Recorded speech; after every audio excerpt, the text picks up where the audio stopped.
He crept through the shadows of a city that never slept, a name that brought fear to millions, and a face that became the personification of evil. Horror began in June 1984. Los Angeles was under siege. Death waited in the dark at the hands of a man they called the Night Stalker. Vicious serial killers in American history. Today, the search for California's Night Stalker continues. You look bad, are you? It's not a matter of looking bad or looking good. I am concerned with the truth. Between 1984 and 1985, Ramirez unleashed a reign of terror across Southern California. His crimes were random, brutal, and chillingly unpredictable. He broke into homes at night, attacking men, women, even children. Some he shot, others he beat or stabbed. In many cases, he sexually assaulted his victims. His calling cards, satanic symbols, and often a quiet whisper, "Hail Satan." In nearby Monterey Park, 30-year-old law student Se Lian Yu had been driving home when another driver forced her to stop, then shot her twice in the chest at close range.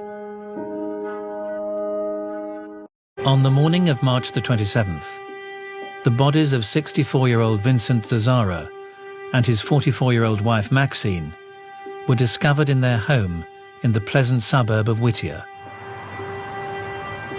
Maxine had been shot and stabbed repeatedly, and the killer had taken a gruesome souvenir.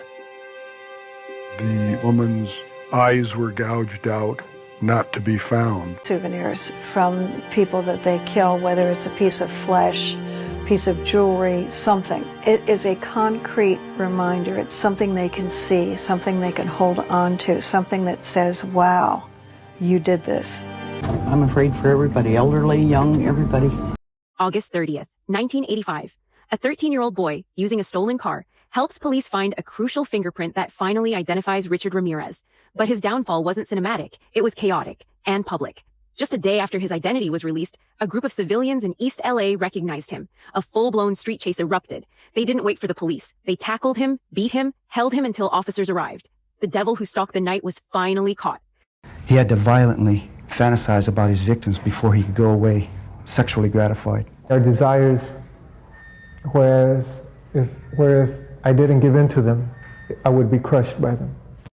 In 1989, after a trial lasting 4 years and costing $1.8 million, one of the most expensive in California history, Ramirez was convicted of 13 murders, 5 attempted murders, and 11 sexual assaults. He showed no remorse. In fact, his final words in court were chilling. Big deal. Death always went with the territory. See you in Disneyland. I believe in the evil in human nature. This is a wicked world. And in a wicked world, wicked people are born. I'm not going to blame society, my race, or people, or anything. It is up to the individual like myself to keep on knocking on whatever door they want to get into. A notorious California serial killer may have had multiple plans to try and bust out of prison. Richard Ramirez, known as the Night Stalker for his murderous crimes, was plotting his escape. What drove Ramirez? Psychologists point to a mix of childhood trauma, early exposure to violence, drug use, and a deep fascination with Satanism. But there's something deeper, something more disturbing.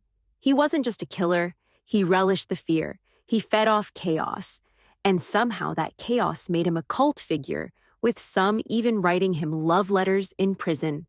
It's a chilling reminder. Even the darkest monsters can attract followers in the shadows. The story of Richard Ramirez is more than just a tale of terror. It's a warning about what happens when evil is ignored and allowed to grow. He wasn't a legend. He wasn't a myth. He was real, and he walked among us. News that Richard Ramirez died here at Marin General Hospital Friday morning at 9:10 of natural causes. And America's most notorious serial killers died this morning in a California hospital.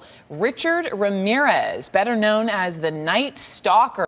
He was sentenced to death, but would never face execution. Ramirez died of cancer in 2013 after 23 years on death row. If stories like this intrigue you, the minds behind the monsters, the crimes that shook the world, hit subscribe, leave a comment, and let us know who you'd like us to cover next. This was Crime Chronicles by Glam Radar. Stay aware, stay safe.